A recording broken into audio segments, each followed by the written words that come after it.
Hello, my name's Dale Hawthorne and welcome to my channel. And this message is going to be fairly brief, I think, but it's going to be talking about the spiritual danger of malicious gossip.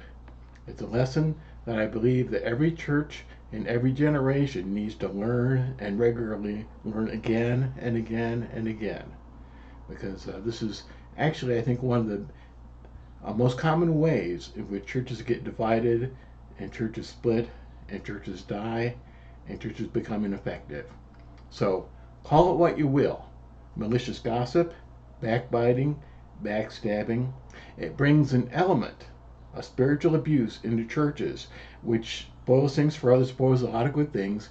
And a church, it may bring us into a church, an element of spiritual abuse in the church, which not on the whole is spiritually abusive. I've done some videos on churches like that. Yeah, it's the whole church may not be like that, but when people participate in this, it's a start of a spiritually abusive way of life for some people in the church. So before we go into much further into this, please click like and subscribe. I'd appreciate that, and it helps the algorithm. I'm not making money on this right now, but I may bring this out to more people, and I would hope that this is you go back to the Bible, consider these things over, and let the Lord speak to you on these matters. Don't just take my word for it. Take it back to the Word. Take it back to the Bible.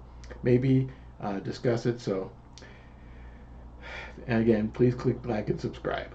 So, one of the big things to understand is that there is real spiritual danger in participating in a campaign of malicious gossip, backbiting, backstabbing. That puts you in a place of real spiritual danger.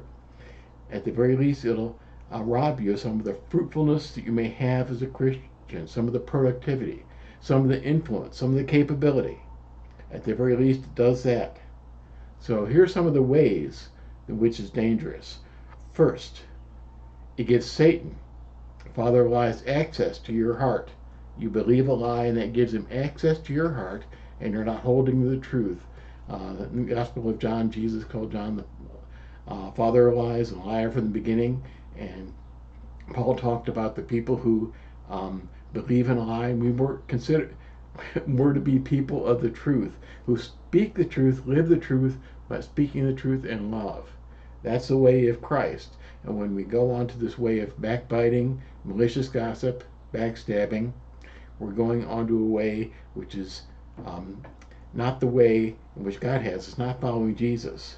It gives Satan access to our heart when we believe that, when we don't hold to the truth. And this means that as we go out, the second thing is that if we're believing in Christ, we're doing the work of Satan. Revelation chapter 12, verse 10 says that Satan is the accuser of the brethren, and we're following after him in that. And even in prayer, this can be dangerous. I remember John Hyde, known as Praying Hyde, a great missionary toward the late 1800s, turn of the century, and he was once praying for someone. He talked about, Lord, praying for this person, he's so, and all of a sudden he caught himself, Lord, forgive me that I should ever be an accuser of the brethren before you. So even in prayer, and we need to be careful that we're not putting backstabbing, malicious gossip, lies into our prayers for other people. So it's an action not of Christ-like love. We're not loving people when we do this. It's actually a mark that we would put, yeah, that person hates me, from common knowledge, and it's an internal stumbling block in our lives that when we do this, we are acting on Satan's territory, and we are walking into a place of stumbling block. And it's also something for which each one of us will give account personally to Jesus Christ. If we don't eventually repent or refuse, it's best to refuse when it first comes, but if eventually repent, it'll be an eternal stumbling block to our heart, to our lives. We're walking in darkness, and 1 John says that if we're walking in darkness, we're going to run into a stumbling block, and that's 1 John chapter 2, verses 9 through 11, talking about a brother who hates another brother in Christ, brother or sister. Women, you're not off the hook for this. As a matter of fact, there are many cases which I've been over the years where I've seen that some of the women in the church are the biggest ones who participate in this. So, not a case where women can do it, and we will give account personally to Jesus Christ, where we will each all stand before the judgment seat of Christ and give account for the things done in the body, whether good or bad. That's my own quick paraphrase of 2 Corinthians chapter 5, verse 10.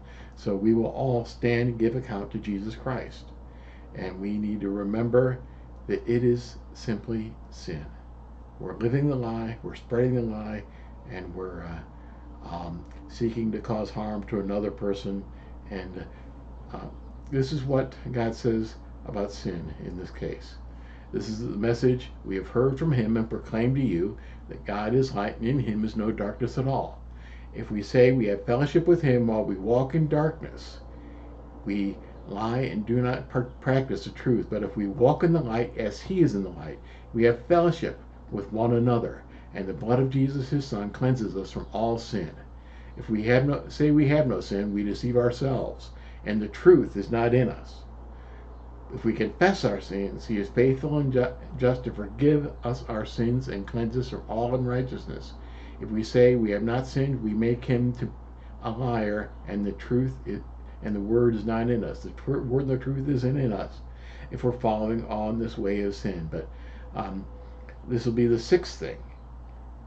It pollutes the unity of the body of Christ. We're living in sin, living in unbelief, and if we walk in the light, we have fellowship with one another.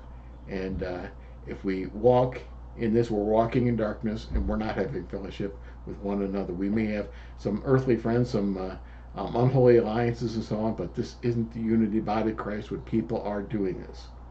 So, and in fact,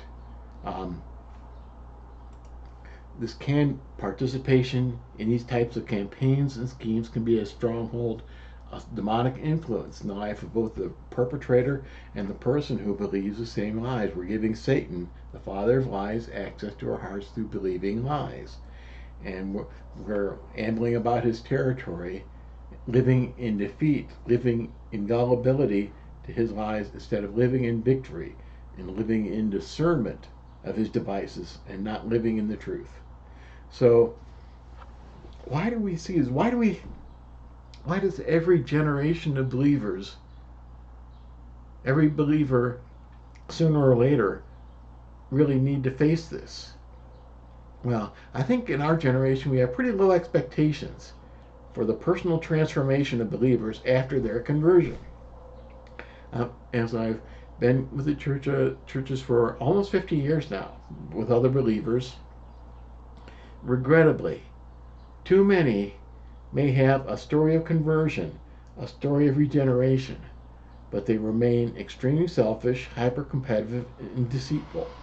We may call these religious narcissists, jerks, fools, so on. There are many terms we can have for these type people, and we need rather to be able to love one another, to speak the truth in love, and love one another as the scriptures define love. Not someone being all demonstrative, saying how much he loves someone, and yet selling them out behind and telling lies behind his or her back.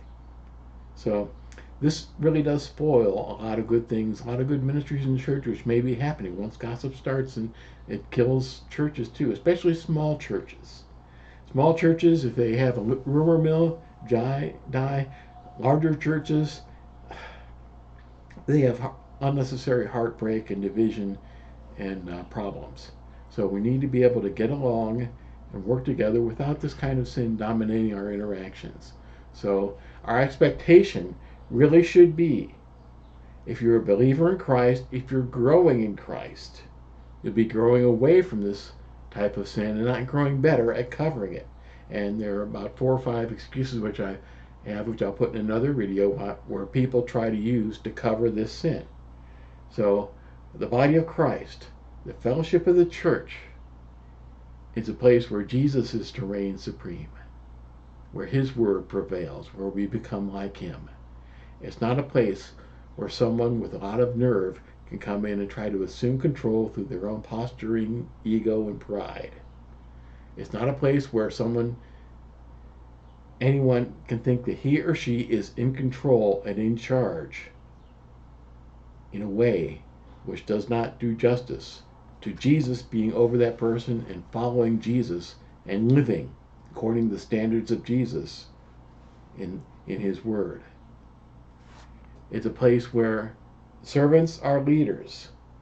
The people who lead us are servants, not tyrants, not con men, not narcissists, and not the other way around. People who lead us need to be people of prayer, people in the Word, people of humility, and maybe not people whose names are well known, but people who still lead and people who turn away from fame and fortune to follow Jesus in their lives. The contrary of the rich young ruler, the opposite to him. Yeah, there are people like that. So, the believer, we're in the church, in the fellowship of Jesus, it really can be a place where you're not in charge, but you have a voice among other believers. You have a place where you can say things, you can let your opinion be known. It won't rule most of the time, but you can speak up and speak out where you need to, and you need to be speaking to edify, not to put down, not to beat down, but to edify, where you can have a real voice, speaking the truth in love, real influence, which will be something that when you stand before Jesus, he will commend, he will approve, he will compliment you. Like, boy, well done for what you said there. Yeah. Jesus said, even if we give a cup of cold water to another disciple, it will not go unrewarded. How much more saying something right, saying something of good influence for him, and not looking for the credit for ourselves, but for the glory for him. It's a place where you also have eternal value as a believer in Jesus Christ for all eternity, as a human being made in his image, first of all, but even more as someone who is a son or daughter brought into the family of God through Jesus, born again of his Spirit, who will be there with him eternally if your faith is in him for your eternal salvation.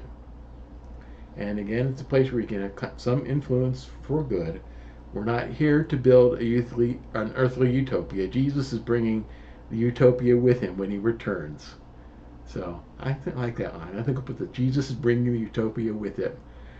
And it's a place where, as our mission remains, to follow him, to make disciples, to baptize them in the name of the Father, Son, and the Holy Spirit, to teach them everything which he has commanded us, as he is with us to the very end of the world. If that sounds familiar, that's Matthew 28, verses 18 through 20. That's our mission. And that's why we follow Jesus, while we follow him closely. Because the type of behavior which I'm talking about is a stumbling block on that mission for us to be able to work together, to be like Jesus, to reach others for Jesus, and await his return. So thank you for this time. Thank you for your attention. I appreciate, I want to say God bless you, and may you not see this less and less, and may you grow out of it less and less if it's been a problem for you. May you grow to be more like Jesus.